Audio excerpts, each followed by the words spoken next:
Good evening, everybody, and welcome to another edition on the Sports Exchange here on the South Florida Tribune Broadcasting Network. In studio, as always, is Louis Eddie Weiss. Louis, welcome back. Well, what's going on, Scott? All right, well, Louis, you're back in the house, and we're leading it off with Ryan Fantasy Football Sco-Root. And Ryan, what you got?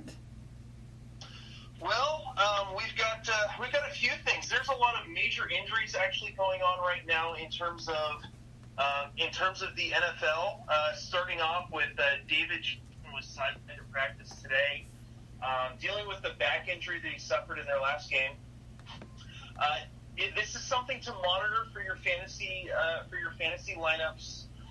If Chase Edmonds is available to pick up on, and you are struggling at running back and can't afford to have David Johnson sit out, I would suggest going and getting Chase Edmonds off of the free agent wire. It is available to be your back in case Johnson is unable to go on Sunday. Edmonds performed very admirably. I want to say he had 13, 14 carries, 60-plus yards in their last game after Johnson sat for a little bit. And they're going up against a defense in Atlanta that can't really stop anything. Pretty much all offense, rushing or passing, it's basically going through and a defense like water through a sieve. So for the most part, as if Johnson is not able to go, Edmonds should put up very, very vital fantasy numbers for this week. Okay, sounds good. All right, so you talked about Davante Adams likely not playing on Monday night. So a couple questions. If by chance he gets activated, do you put Aaron Rodgers in? And if he doesn't get activated, do you put Matthew Stafford in if you have both quarterbacks? Right now, I would lean towards Stafford. I know that may be heresy for, to some people that have played fantasy football for a long time. But the fact that they're just not using Aaron Rodgers in the offense, that really they're using him almost as a decoy and doing everything through the running game, through Aaron Jones. If Davante Adams does not play, he really does not have a target that he can trust.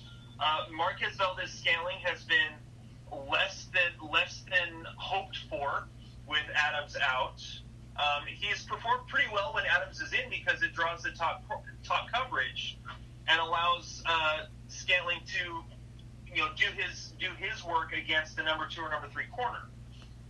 That's not the case if Adams is out. He's probably going to get the number one guy. So I think that Scantling is not fantasy viable this week if Adams is out. Geronimo Allison may be as a deep flex play, but that's about it. And so if Davante Adams is out, which today he was in street clothes and didn't even bother stretching at practice, as of right now, the only fantasy option that I would want in this game is possibly the Green Bay defense and Aaron Jones. And then you're saying sit Rodgers in that scenario. Now, if he's healthy, Adams, do you put Rodgers in? Or do you feel that Stafford is a better bet? If he's going to play, I think that Aaron Rodgers will actually target him. So, yes. Okay. So, if Adams is in, you take Rodgers. If he's out, you go Stafford, right? I'd probably go Stafford. Okay, let's talk about O.J. Howard. You say his time is coming according to Byron Leftwich? According to Byron Leftwich, who's the offensive coordinator, he has stated that the time is coming for O.J. Howard to be utilized in the offense. This comes at just days after, or a day or two after, Jameis Winston himself has said that they need to make a joint effort as a team and as an offense to get Mike Evans more involved. The problem is that Jameis Winston is a one-look quarterback. Not necessarily that he doesn't really go through progressions, but he is a one-look as in he finds one guy that he's going to throw to over and over and over again. You look at what Chris Godwin has done this season. Right now, he is the number 1 wide receiver in fantasy football. in terms of fantasy points scored. He leads the league in touchdowns. Jameis Winston is looking his way. The one down game that Chris Godwin had was the game that Mike Evans went for, what was it? It was like, 10, 11, 9, 10 catches or something for, 180 yards and 3 touchdowns. So Winston has to learn to target more people in a game, and I think that would help everyone involved. Okay. Now you say A.J. Green may be back soon. A.J. Green actually had pads and a helmet on today in practice.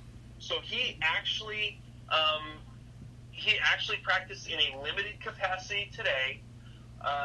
Zach Taylor stated that it's not likely that it's going to happen this week, but there is a possibility that A.J. Green could be ready next week in week 7.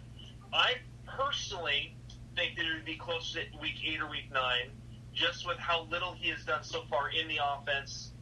Really, this is his first real practice since July. And so, while A.J. Green is an absolute monster when he's healthy, this is a completely different offensive system that he's going to be working in. So, I think that it may not be next week. I would more look towards week 8 or 9. Okay, now Zach Taylor also indicated that Green is not going to be traded either. Yeah, that's for me. I think that's more along the lines of coach speak. I think that if the right offer comes around, they would trade him. Just saying, we are not going to trade a guy when I believe he's coming up.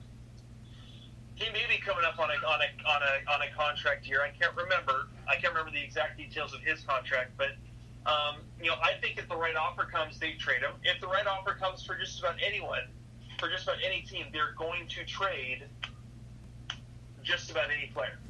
Okay. All right, let's talk about Jalen Ramsey's return. Will that make a difference to the Jacksonville Jaguars against the New Orleans Saints? I think it could make a little bit of a difference, especially considering the fact that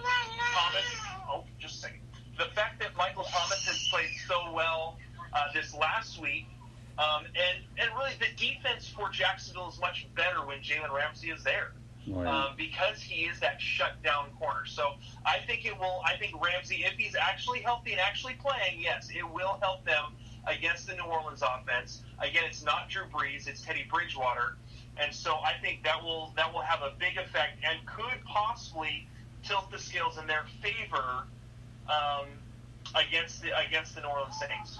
We'll stay up in Jacksonville. How do you think Minshew Mania is going to work out this week up against the Saints? That's a tough one because this Saints defense does a good job of getting to the quarterback, of causing some havoc. Minshew is somewhat mobile, so that does have a little bit of an effect. But he has a good arm. He's able to read through progressions. Coming up through Mike Leach's system in Washington State in a very pass-happy offense, he knows how to work through progressions.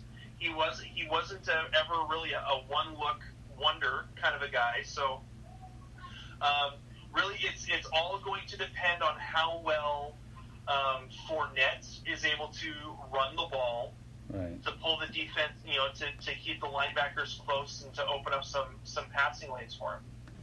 Okay, one other note. I know we're going to have some fun with the Dolphins and the Redskins. Okay, Todd Gurley's Week 6 status is unclear due to a quad injury. What else do you know about that? So, as of right now, he has not practiced. He did not practice today. If he practices tomorrow, being Friday, that opens up the possibility of him still playing. I think that it's likely that they can hold him out. Again, it all depends on what the practice report is for tomorrow. So, if he does practice tomorrow, I think that he will be good to go. If not, Malcolm Brown is most likely on waivers or on the free agent list in leagues, and so he is definitely a guy that you'd want to pick up, to help fill that hole. Okay, Lewis, you're going to get involved with this one. Okay, you ready? Let's go. All right, let's talk about the Miami Dolphins and the Washington Redskins. Since we all love bowl games, every one of us gets an opportunity to come up with one. And we're going to lead it off with Lewis Adio Weiss. What will be the bowl game over at Hard Rock Stadium between the Dolphins and the Redskins? I mean, I called it the Bowel Bowl because it's going to be kind of a duty kind of game, for lack of a better word. It's going to be pretty ugly. I mean, the last time these two teams met, the Dolphins did beat the Redskins in a very low-scoring 17-10 game, but that was 4 years ago, Scott and Ryan. So it's been a while since they've met. But, I mean, these two teams are bad right now. Combined records of 0-9. Josh Rosen has not been good. Yeah, the quarterback situation isn't any better over there in Washington. So, I mean, I don't know. I mean, the Bowel Bowl sounds pretty good because it's going to be pretty crappy, no pun intended. Well, no, there was a pun intended. So if you're going to go that far, if you're going to go that far, then Lewis, why don't you give us a score? I mean, I'm going to say, NFL.com has 21-17. I don't even know if either team gets to 20. But you know what I'll say? You know what? 23-20. How about that? It's going to be a close game. For who? It's going to be Washington winning this game. I don't know. I just don't see Miami coming out with a win, even though they're at home. All right, Ryan, you're up next. What do you think, buddy?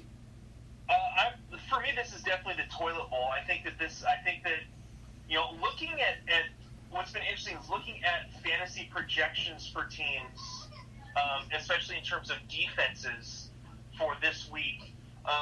Both the Washington and Miami defenses were ranked somewhat high in terms of the possibility of points scored for the defense, which makes absolutely no sense to me because I think that both of these defenses are so bad that this could actually end up being a high-scoring game. Just because of how bad the defenses are. Both sides of the ball, both teams are struggling big time. But I think that this could either be a really low-scoring game where the defenses actually get something going, or this could be a really high-scoring game, and just, or it could just be a complete mess. I don't know. I think for me, I definitely see Washington coming out on top.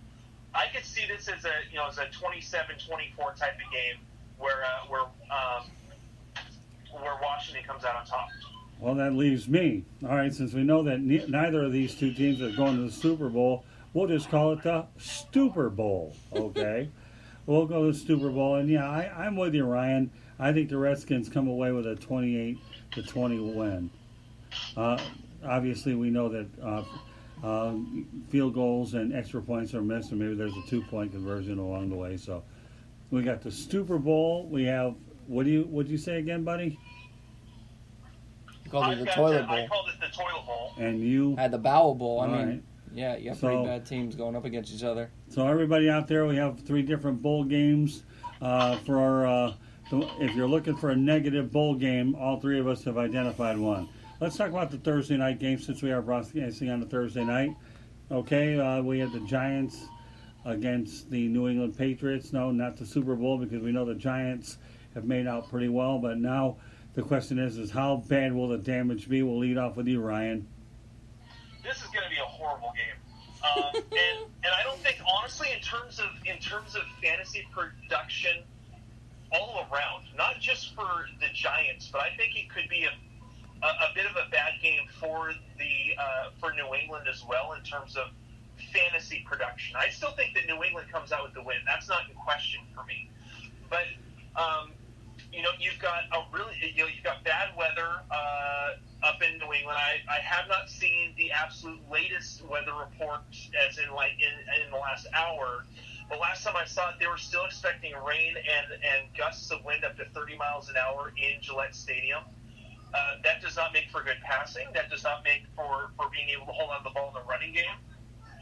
And so I think that helps the Giants a little bit, if anything actually helps, considering that they are down their number 1 wide receiver in Sterling Shepard, their number 1 tight end in Evan Ingram, and their number 1 and 2 running backs in Saquon Barkley and Wayne Gallman. So they are in trouble just from the fact they don't have anyone on offense to play, and their defense is so bad it's not going to take much for Tom Brady to pick them apart. I think that Tom Brady can still throw 1, maybe 2 touchdowns in this, but they're more likely to be kind of those quick crossing routes and dump offs to like James White where he breaks one loose, or Julian Edelman.